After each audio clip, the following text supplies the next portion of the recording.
ఎవరు sir municipality ఏంటంటే property only product sir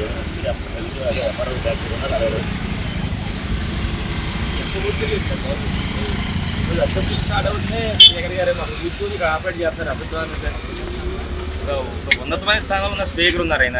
ఇలాంటి చిల్లర పనులు ఏంటి సార్? చాలా దారుణం ఇది. ఇల్లు కొడితే ఏమవుతుంది నష్టం? అంత దారుణం అండి. ఒక ఉన్నత పదం ఉంది, ఒక ఉన్నతమైన స్థానంలో ఉన్నాడు, ఒక మంచి చేస్తారని చెప్పి ప్రజలను అనుకుంటే ఇక్కడేమో ఇల్లు కొడతారు ఈయన. ఎంత చిల్లర పనులు ఏంటండి స్పీకర్ చేసే చిల్లర పనులు. ఏమవుతుంది ఇప్పుడు వాళ్ళు అంటారు, వాళ్ళే తీసుకుంటా అంటున్నారు. తీసుకుందండి, మార్కెట్ ఇవ్వండి. మీరు ఎలాగ కొడతారు మాకు తెలుసు. ఆయన అక్కడ అసెంబ్లీ నుంచి ఆపరేట్ చేస్తున్నాడు స్పీకరు. మీరు ఎలాగ తప్పదు, వస్తారు కొడతారు గ్యారంటీగా. ఓనర్స్ అంటున్నారు, మా పార్టీ నాయకుడు అంటున్నాడు మేమే తీసుకుంటాం అంటున్నాడు. టైం ఏమంటున్నాడు?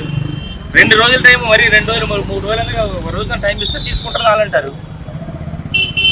సార్ చూద్దాం, ఎంఆర్ఓ గారితో మాట్లాడుతున్నారు. కొత్త పోలం సామాన్లు తీయడం ఎందుకు? బిల్డింగ్ పోతున్నప్పుడు సామాన్లు తీయడం ఎందుకు? వదిలేండి అలాగా.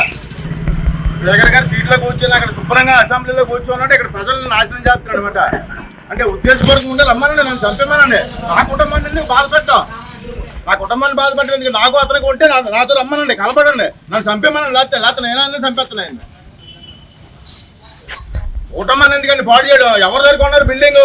ఎవరి బిల్డింగ్? వాళ్ళ బిల్డింగ్, వాళ్ళ దగ్గర కొనుక్కున్నాం. ఆ బిల్డింగ్ ఎందుకు రాలేదండి మీ అందరూ? అది తీరా, అది సందర్భం. స్పీకర్ సీట్లో కూర్చోడం కాదు, రండి ఇక్కడికి వచ్చి కూర్చొని ఇక్కడ నిలబడి మాట్లాడండి, తీర్చండి. మీరు ఎందుకు గెలిపించుకున్నది మిమ్మల్ని? మీకు నాకు కక్ష ఉంటే రండి, నాతో పోరాటం చేయండి. నాతో పోరాటం చేయలేక ఆడదాల్లో గాజు వేసుకొని అసెంబ్లీలో కూర్చున్నావు. పోయి రా, దమ్ముంటే నా ఎదుర్కొంటారా? నాతో మాట్లాడు, నాతో చేయి. అధికారులు ఎందుకు ఇబ్బంది పెడతావు? మా కుటుంబాన్ని రోడ్డుకు రావడానికి చూస్తున్నావు. ఇలా ఉండిపోవు, నువ్వు చిరస్థాయికి ఉండిపోవు. మాకు అవకాశం వస్తే చూస్తాం, కంగారేం పడొద్దు. వదిలేయడం కాదు, ఎలా వదిలేస్తామండి?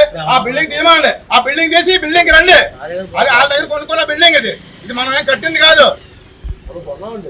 మనం కొనుక్కున్నాం. ఆ బిల్డింగ్ జోలికి వెళ్ళమని సిద్ధేటి అధికారులు రూల్ ఉంది. సరే, ఆ రూల్ ప్రకారం తీయండి. ఆ బిల్డింగ్ తీసిన తర్వాత ఆ బిల్డింగ్ రండి, తీసుకోండి. మేము కాదన్నాం.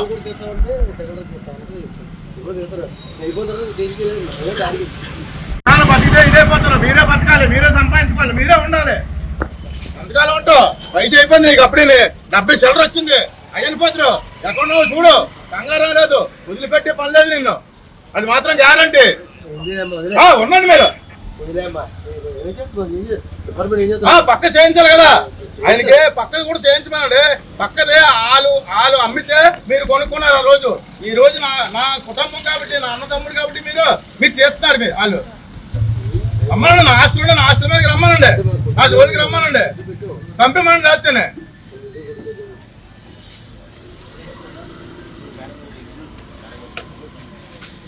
ఏదో ప్రజలకి మంచి చేస్తారు అనుకున్నారు. ఇదేనా చంద్రబాబు నాయుడు రాజకీయం? ఇదేనా పవన్ కళ్యాణ్ రాజకీయం? మీ అందరూ కలిసి ప్రజల్ని పాడు చేయడానికైనా వచ్చారు అధికారంలోకి. చూస్తున్నారు, ప్రజలు గమనిస్తున్నారు. కంగారు లేదు. తీర్పు మళ్ళీ వస్తుంది, అధికారం వస్తుంది, మళ్ళీ చేయగలం. మేము చేయగలం. అధికారులకు అందరికీ కూడా నమస్కారం చెప్తున్నామండి. సార్ సహకరించండి సార్, మీకు మేము సహకరిస్తున్నాం, మాకు సహకరించండి. మా బిల్డింగ్ మేము ల్యాబ్ని పెట్టుకున్నాం. ఈరోజు తీయడానికే మేము అనుకుంటాం.